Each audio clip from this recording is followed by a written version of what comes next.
Bonjour, mon nom est Michel Camieré. Bienvenue à Expressément Cuisine.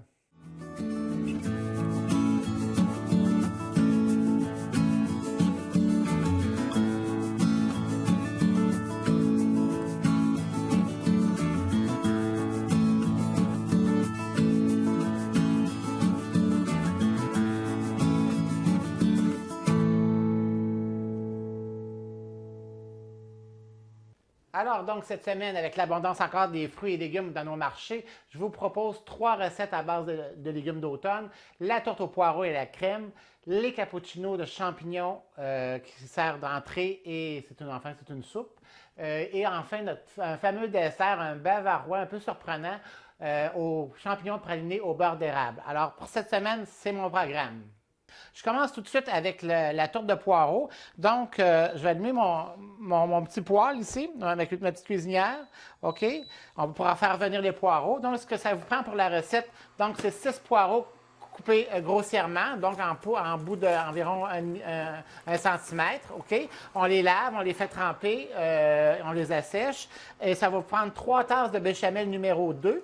Alors, donc, la béchamel numéro 2, je vous fais grâce de la faire avec vous, parce que probablement que vous savez déjà faire de la béchamel ou en cours de saison, on en fera à quelques reprises. À ce moment-là, vous pourrez apprendre si vous ne savez pas comment la faire. Donc, quand on parle de numéro 2, c'est-à-dire que c'est 2 tasses de beurre, 2 cuillères à soupe de beurre, 2 cuillères à soupe de farine pour 1 tasse de lait. OK? Le numéro 3, vous comprenez le principe, c'est 3 beurres, 3 farines, 1 tasse de lait. Et le numéro 1, qui est souvent pour faire des soupes, c'est 1 tasse de lait pour 1 cuillère à table de beurre et 1 cuillère à soupe de farine. Donc, on commence tout de suite et ça va prendre aussi de la pâte philo pour mettre en croûte et de la margarine fondue. Donc, on commence à faire revenir le poireau. Oups, excusez ici. Voilà. Parce qu'on met environ une bonne cuillère à soupe de beurre. Dans le fond, c'est de faire tomber les poireaux. C'est ce qu'on veut faire. OK? On veut pas pour les rendre plus... les amollir, les attendrir. OK? Un petit truc, on met... Vous avez juste à mettre... parce qu'au début, des fois, on ne veut pas que ça rôtisse. On met environ un quart de tasse d'eau à peine. OK?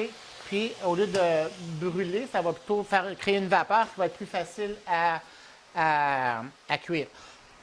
Donc, je vais couvrir pendant que ça va cuire.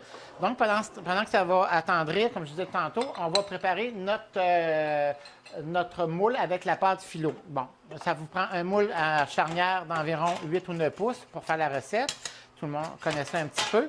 Et ça va prendre de la fameuse pâte philo. Vous connaissez la pâte philo, et ça prend... Bien, vous pourrez toujours la faire avec une pâte brisée ou une pâte au beurre aussi, si vous préférez. Mais dans cette recette-là, je trouve intéressant l'effet du croustillant de la pâte philo qui vient en contraste avec le moelleux du poireau dans la farce qui va l'abriter. Donc, la pâte philo, vous connaissez ça. Quand elle est gelée, n'oubliez pas, vous la faites toujours dégeler la veille au frigidaire parce que sinon, elle va mal se travailler. OK? Donc, je vais ouvrir ça un petit peu. Puis, je vais toujours brasser ça un petit peu pour attendrir. Ça ne sera pas tellement long. Vous voyez que ça ne colle pas. Là, peut-être qu'à la caméra, vous allez pouvoir voir, mais ça ne colle pas dans le fond. Là, okay? À cause de l'eau qu'on a mis, ça ne change rien à la recette. Ça va simplement s'évaporer. Puis, ça va juste faciliter le ramollissement du légume. Donc, pour faire la tourte, dans le fond, ce que je vais vous faire, c'est que c'est un fond qu'on fait avec un pourtour qui va déborder de pâte philo. Puis on va ramener tout ça pour faire le top, le top, comme un anglicisme, mais le dessus du feuilleté. Donc, pour commencer, on prend les pâtes philo. On va faire une première étage qu'on va tapisser un peu plus long. OK? Ici, parce que vous allez comprendre, les plus longues vont faire le bas, puis les plus courts, ceux d'entente vont faire le centre. Donc, je vais mettre des pâtes philo tout le tour. On en met environ 3-4 épaisseurs de pâte. Là. Ça va peut-être pas prendre tout le paquet, parce que des fois, dépendamment des compagnies qui font les pâtes philo, normalement, il y a environ une trentaine de feuilles, plus ou moins. Mais des fois, il y en a moins, des fois, il y en a plus. Ça dépend vraiment. Donc, la première... la première couche. Donc, je m'en viens avec le beurre margarine. Ici, moi, dans mon cas, j'ai mis de la margarine. Ça fait très bien. Le beurre, c'est parce que c'est pour créer le feuilleté de la pâte philo pour que les pâtes en cuisant se décollent, les feuilles, c'est-à-dire se décollent d'une à l'autre. Comme ça, c'est ce qui va créer le feuilleté. Donc, ceci étant fait, je vais reprendre une autre couche de pâte philo. OK? On continue comme ça tout le temps. Vous allez voir aussi que aujourd'hui, je l'ai fait avec des champignons, mais si vous voulez, vous pouvez le faire aussi avec une préparation, même principe, avec, c'est-à-dire des champignons, c'est-à-dire du poireau, mais vous pouvez le faire avec des champignons, vous pourriez le faire avec du brocoli, vous pourriez le faire aussi sucré, si vous voulez, avec les pommes, c'est le temps des pommes, des poires, vous faites une préparation aux pommes, puis vous pouvez créer le même principe de tourte, dans le fond. OK? Donc, la pâte là. Donc, c'est un peu comme... c'est toujours de la cuisine express, là, en 2 temps, 3 mouvements.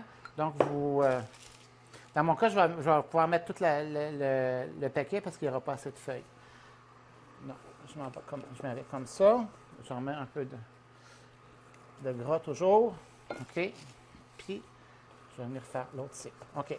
Donc, c'est ce que va faire notre pâte, notre feuilleté qui va contenir la fameuse préparation. Donc, ici, j'enlève ça. OK. Donc, on voit que les poireaux ont déjà attendri. OK. Il ne faut pas trop les cuire non plus parce que ça va être trop mou. Dans le fond, c'est juste attendrir le légume un peu. Parce qu'il faut penser qu'il y a une cuisson qui va se créer aussi au four d'environ plus ou moins 1 heure à 350. Il ne faudra pas cuire le pâté trop vite parce qu'étant donné la fragilité de la pâte philo, elle va brûler au lieu de cuire. C'est ce qu'on ne veut pas, c'est créer un beau feuilleté doré, des couches superposées. Donc, il faut que la pâte elle sèche aussi parce que sinon, comme c'est une préparation mouillée, crémeuse, si on cuit trop vite, ça va détremper le fond du pâté va cuire très rapidement, puis le pâté ne sera pas cuit, puis le liquide intérieur ne sera pas assez évaporé. Donc, ça va faire un pâté qui est mou, qui n'est pas croustillant, qui n'est pas intéressant. OK? Donc, ici, le poireau étant fait, moi, je vais saler poivrer, OK? À votre goût. Donc, un peu de sel, un peu de poivre. OK, là-dessus. Bon, ça, c'est fait. On va rebrasser un petit peu encore pour répartir les assaisonnements. OK. De ça, je vais ajouter mon 3 tasses de béchamel. OK. Et mon fromage. Comme je vous disais au début, c'est du fromage suisse. Je trouve le goût du fromage suisse, un goût un peu d'amande avec le poireau. Je trouve que c'est un bon mariage pour les deux préparations. Donc, je mets tout ça.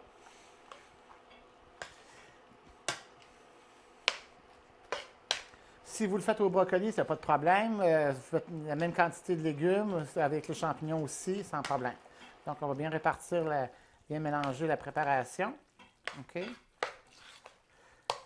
Il faut dire que la béchamel, quand même, je l'avais assaisonnée quand je l'ai fait. Si vous voulez, vous pourriez faire ça d'avance. Aucun problème, vous pouvez préparer ça la veille. Donc, je verse la préparation dans le moule qui contient la pâte. Ça peut paraître un peu volumineux. Vous allez voir, en cours de cuisson, ça va s'affaisser un petit peu. Là.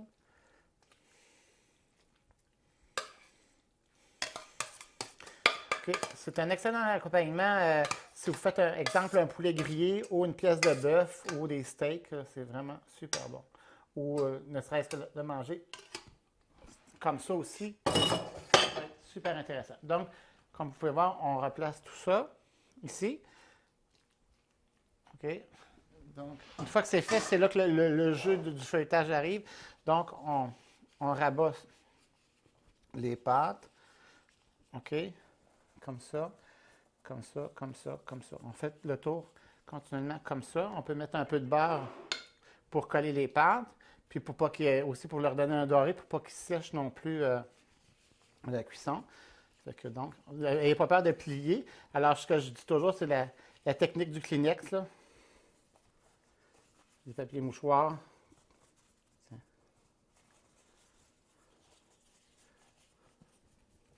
Tiens, on va remettre encore un petit peu de beurre.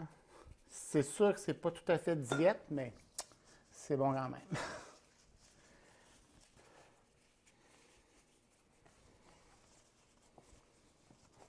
Voilà. OK. Donc, c'est ce qui fait le pâté. Ce qui va faire intéressant, c'est justement cet effet de plissonnage-là, OK, sur le pâté. Donc, je rajoute du beurre généreusement pour éviter que la pâte brûle, pour qu'elle ait un lustré puis un croustillant. OK, ça va comme ça. Puis, le petit conseil d'Annie. Alors, je vous suggère de prendre votre pâté et de le mettre sous une neige froide parce que peut-être ça peut, en cuisant, ça peut couler puis faire des désagréments dans le fond de votre fourneau. Donc, comme je vous disais, on envoie ça à bake, pas à convection, parce qu'à convection, le pâté, le dessus du pâté va cuire beaucoup trop rapidement, parce que le pâté, il faut vraiment qu'à l'intérieur, il cuise, puis les couches de pâte, il faut qu'ils cuisent aussi pour créer le feuilleté. Sinon, c'est juste les couches supérieures, extérieures vont cuire, puis intérieures, ils ne seront pas cuites, ça ne sera pas intéressant. Donc, on met ça à 350, environ au moins 1 heure au four, OK? Donc, 1 heure après notre fameuse tourte, c'est ce que ça a l'air. Donc, c'est croustillant, la croûte est vraiment intéressante, c'est croquant, l'intérieur va être moelleux. Donc, tout ce qu'il y a à faire, c'est de d'éclipser, tout le monde connaît ça, les fameux moules à ressort. Et puis, on enlève le tour, comme ça. Et voilà, c'est prêt à manger. Ça fait que bon appétit.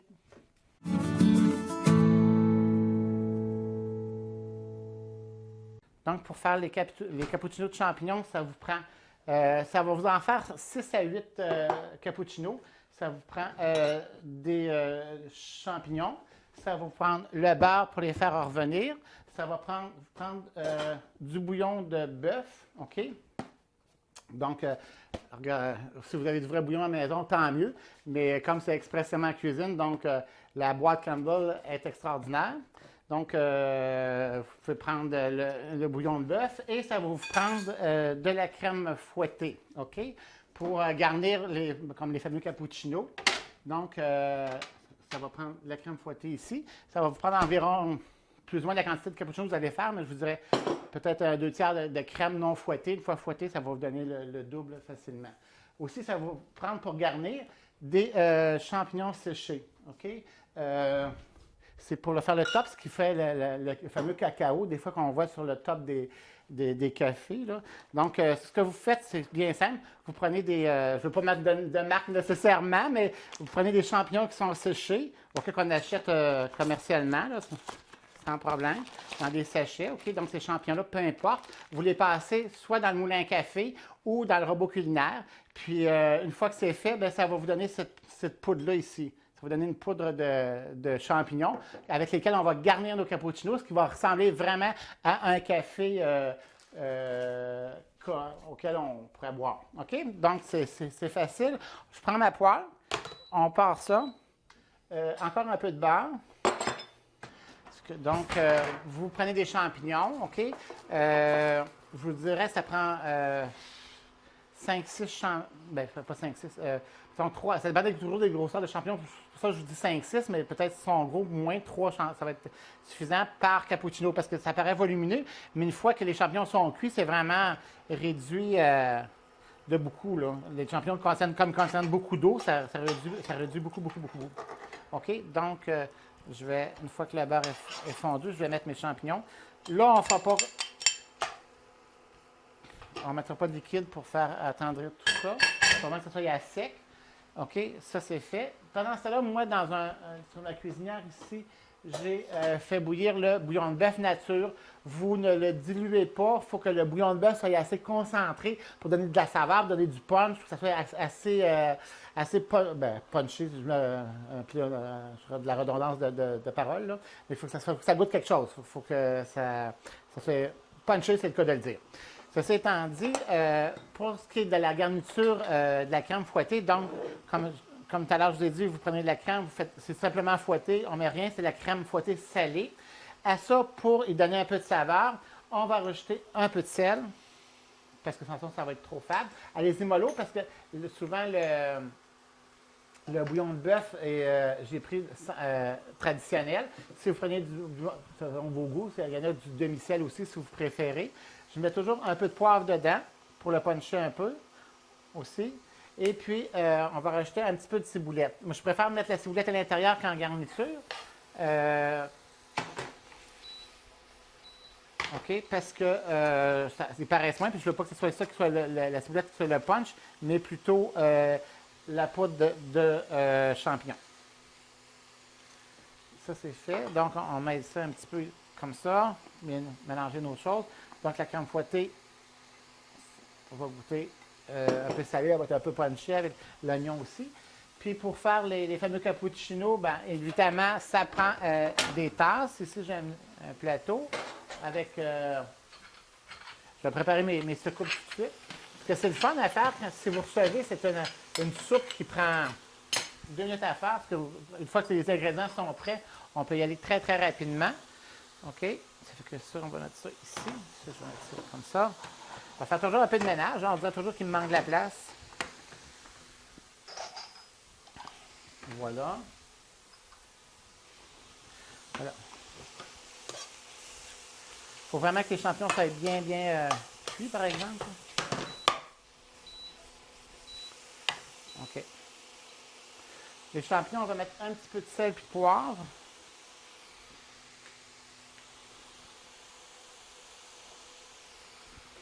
Okay.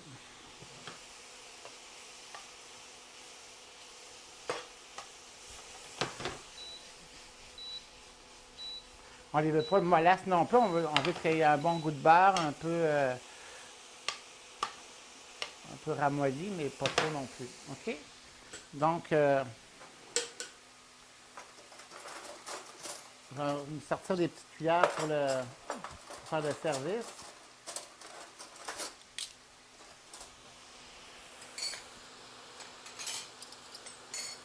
Voilà. Voilà. OK. Puis, je vais prendre des cuillères. Alors, tout le monde sait que ça, c'est une cuillère à table. Ça, c'est une cuillère à soupe. Je ne sais pas si, en passant, en attendant que ça cuise, c'est un petit... quand je donne des ateliers de cuisine, c'est toujours mon petit quiz. Alors, donc, la cuillère à soupe, c'est vraiment la cuillère ronde, OK, qu'on sert pour faire les soupes. Le manche est plus long, normalement, parce que le bol à soupe, c'est vraiment le bol évasé. Puis une cuillère ronde plus petite avec un manche plus court, c'est vraiment la cuillère à... à consommer, voilà. La cuillère à table, c'est la cuillère ovale sous forme d'un œuf qui, elle, va servir souvent pour des entremets, des mousses ou des céréales ou des fruits. OK? Donc, voilà. Donc, les champignons sont corrects. C'est assez tombé. Donc, ce qu'on fait, on prend une bonne cuillère à soupe de champignons qu'on va mettre, dans le fond, dans la tasse. Une ou deux, là.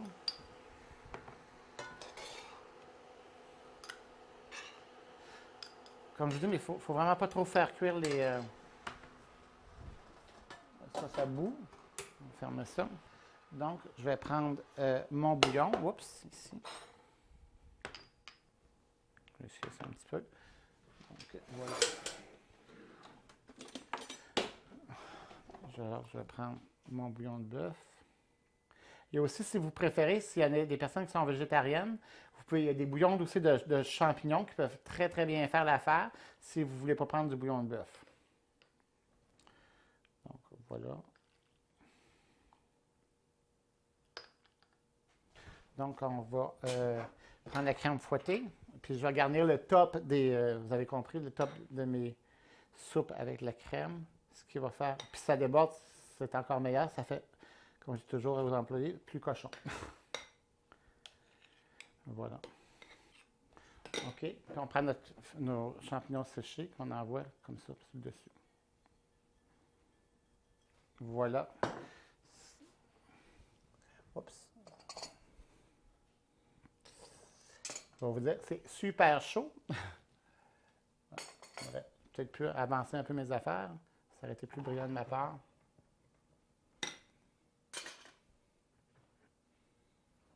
Peut-être qu'ils sont un peu pleins. Mais en tout cas, la visite va être contente. Ça va être abondant. Ceci, je vais envoyer ça dans le grille. OK, parfait. Parce que voilà, les cappuccinos de champignons, votre entrée, la soupe d'automne. C'est une soupe très réconfortante, c'est chaud, c'est intéressant.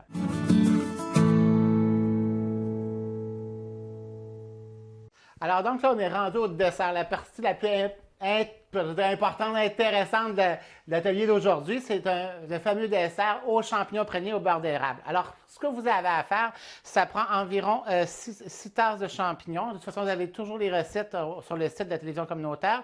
Je vais vous expliquer. Donc, les champignons, vous les coupez en morceaux d'environ 1 demi-centimètre, puis vous ajoutez à ça une demi-tasse de beurre d'érable. OK? Ceci étant dit, on fait chauffer tout ça, on fait praliner. C'est-à-dire que praliner, c'est qu'on vient enrober tous les champignons, les cuire,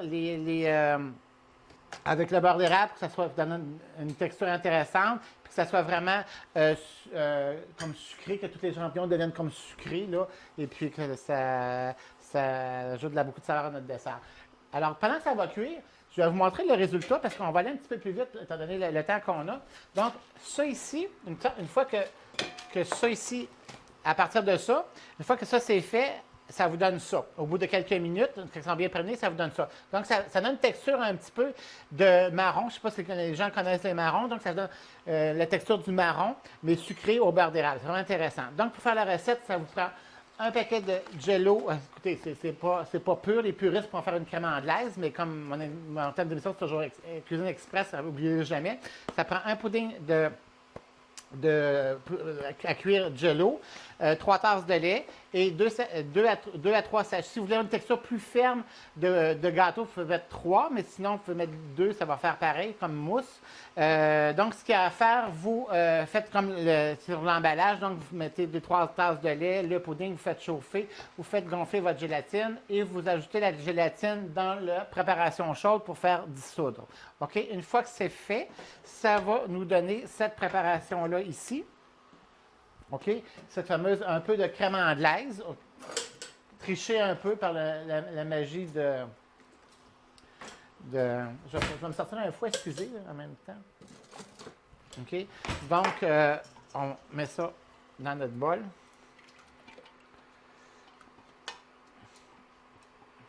OK? Bon, si c'est fait, à ça, je vais ajouter 2 tasses de crème fouettée, un 500 ml. OK, c'est déjà fait. Alors, la crème fouettée, vous ne rajoutez rien, seulement fouettez la crème tout simplement. OK, comme ça ici. À ça, je vais la plier un petit peu. Vous voyez, ça ici, ça commence à vouloir bouillir. On va laisser bouillir un petit peu, là, pour vraiment... On va incorporer ma crème. Je vais prendre pour quelques secondes un fouet, ça va beaucoup mieux aller.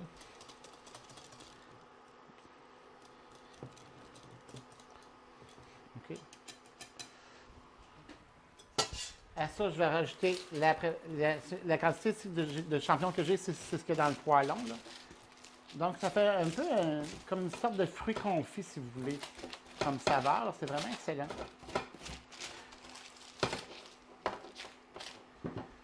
C'est ce qu'on pourrait appeler un peu en termes culinaires un bavarois, là. Donc, on plie tout ça là-dedans. Puis, c'est la texture que ça donne. OK, c'est vraiment pas compliqué, très simple. Donc, ça récapitule un sachet de préparation à vanille pudding avec 2 à 3 enveloppes de gélatine. Vous faites gonfler la gélatine, vous faites la préparation. Une fois que c'est fait, vous versez la gélatine gonflée dans la préparation. Vous arrêtez la cuisson, c'est sûr. Vous liquéfiez la gélatine. Vous laissez refroidir en température pièce, vous fouettez un 500 ml de crème et une fois que c'est fait, vous rajoutez les champignons pralinés. On prend un moule, moi j'ai pris un moule à aspic, là, mais vous pouvez prendre un moule à pain, peu importe, ça a plus ou moins d'importance. On met toujours un peu d'huile au fond pour éviter que notre préparation colle une fois refroidie. On prend un pinceau, puis on vient mouiller chaque petit entaille du moule pour qu'il y ait de se coller. Donc, on enlève un petit peu de surplus d'huile. Ici, ça continue à bouillir tout le temps. C'est ce qu'on veut. L'idée ici, il ne faut plus qu'il reste d'eau. Quand c'est vraiment praliné, c'est que tous les liquides sont évaporés. Ça a vraiment une texture de confit. Donc, je prends ma préparation ici que j'ai fait, puis je le verse tout simplement dans le moule.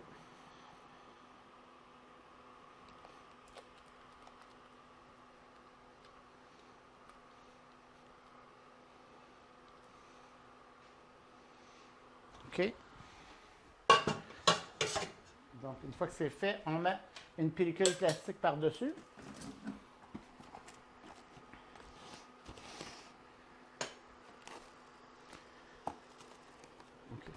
Comme ça. Et on envoie ça au frigidaire.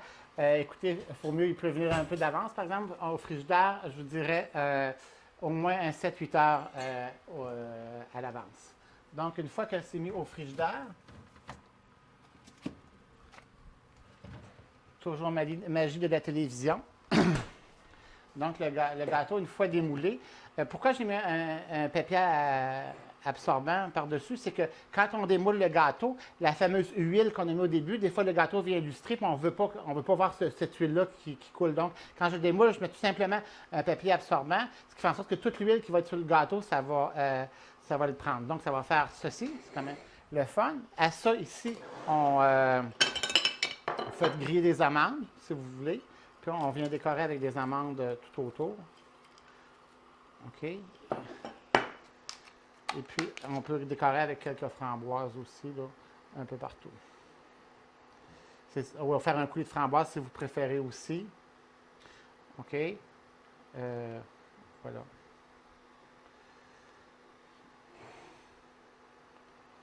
C'est un dessert d'automne, c'est un dessert le fun, ça va surprendre tout le monde. Puis je vous dis tout de suite, le dessert n'est pas vraiment très sucré en tant que tel. C'est sucré, oui, parce qu'à cause du beurre d'érable, des choses, mais si vous voulez aussi le rendre plus cochon, on pourrait le servir avec une sauce au sucre à la crème, OK, de nos grands-mères, que tout le monde connaît. Là. Donc, la recette, c'est toujours la même quantité égale de sucre, cassonade, crème. Si je fais 2 tasses, c'est 2 tasses de sucre, 2 tasses de cassonade, 2 tasses de crème. Et ça, on amène l'ébullition et la préparation est déjà prête. Regarde ce que ça donne comme dessert. Alors donc, voici les fameux plats qu'on a cuisinés cette semaine. Les cappuccinos de champignons, la tourte au poireau et à la crème fromage et le fameux dessert aux champignons pralinés au beurre d'érable. J'ai hâte que vous m'en donniez des nouvelles. Vous allez voir, vous allez être surpris, c'est délicieux. Alors, si vous voulez avoir les recettes en détail, vous allez sur le site de la tvcbf.qc.ca. Je vous souhaite un bon appétit, une bonne semaine et à la prochaine.